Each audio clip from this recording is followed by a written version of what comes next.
Good afternoon and welcome back to Nasdaq Trade Talks. I'm your host Jill Malandrino, Global Markets Reporter at Nasdaq.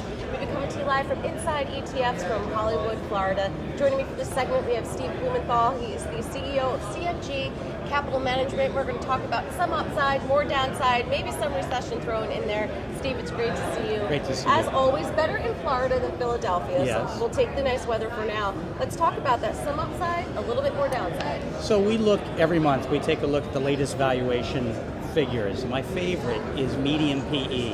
And simply, it's the median of the 500 stocks in the S&P. And when you look at that historically, the 54-year average, so what is fair price, has been a median PE of about 17. Currently, we're sitting at 21. We're down from 27. So the correction in December and then through the rally in January, but earnings and how strong that had been, has brought that number to a more attractive level, but it's still overvalued. So where's this more upside than downside? If you look at how far away the market might get from this median 54-year average, the S&P currently, let's call it 2650, that number is somewhere around 2200. So the downside is about 19% or so, and the upside would be a move that is a rare move. They call it one standard deviation. They measure these rarer events. So one standard deviation move would put the market about 2900. So that's about about 6% to the upside. So I see that as the risk reward. All right, now about the recession, there are 4 indicators that you're looking at specifically for a potential recession. I think this is really important for investors. So we need to be in front of recession. I've got 4 recession watch indicators that I've followed for a lot of years that I believe has some edge, right? We want to get out before or risk protect before recession. Why? Because that's when the greatest corrections come. The last 2 recessions we had minus 50%, and those are the big risks. The average has been minus 37. Well, the first one takes a look at the stock market as a leading indicator. Investors betting, making decisions on stocks, and that one has just fired at the end of January its first sell signal, so signaling a contraction.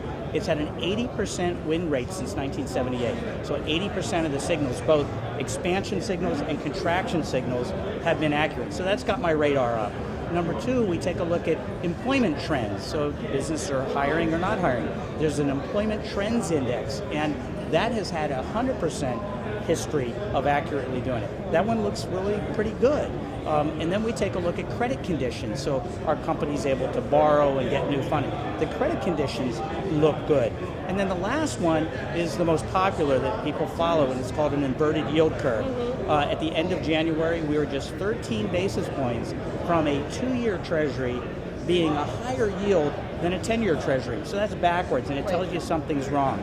So that has been accurate in front of every recession. So I don't see recession in the next 6 months, and I see the market kind of in this range bound from a risk standpoint. Right, because the thing is, you don't know you're in a recession until it happens, right? Because you have to get the 2 quarters. You've got to be in front of it.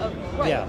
Right, and let's go back to what you're talking about with employment trends. Is it because we are at or near full employment? Yes. And that suggests that could be the top of the cycle? Why would you look at it from that Well, perspective? that's actually very interesting. That's what I'm trying to say. Does it mean it's a top? It is. So we get these long expansion cycles. We get shorter expansion cycles long. So the average expansion cycle since 1950 has been 120. The longest has been 120 months. Right. The average has been 60 some odd months. Right. This one is now 116 months old. So people think, wait, everything's really great. The economy is booming. The employment. That's usually at the late stage of a cycle, not the beginning. That's almost twice as long as the average.